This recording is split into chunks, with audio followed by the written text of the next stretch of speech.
Real House novostroy domlaridan 106 kvadratli novostroykamizni $85,000 ga sotuvga chiqyapti. Lokatsiyani tushuntirib beramiz. Lokatsiyamizni algoritmga kelganmiz.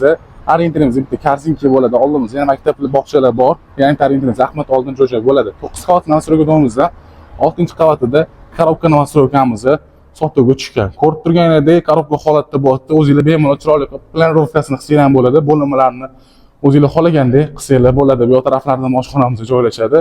Bu taraflardan sanuzellarga barcha turbalarni qo'yishgan. Ko'rib turganingizdek, asosiy qurilish eshigimiz bo'lyapti. Eshikdan kirib kelamiz. Bular katta bir xo'jamizni kutib oladi. Bu tarafda ham turba narsalar, hamma narsasi qilingan. Aytib o'tganim 9 qavatli novostroy domimizdan 6-qavat sotuvga tushgan. 106 kvadrat $85,000 ga sotuvga tushdi. Oldilarida ko'p turganlarda maktab, bog'cha, hamma sharoitlari bor. Даже pastda Karzinkalar ham bor. Oldilarida bo'linish joylari ham bor. Ko'p turganlarda bemalol egalariga telefon qilib, savdo barakasini qilsangiz bo'ladi. Ya'ni tariximizda Ahmad Oldin jo'jamizda bo'ladi.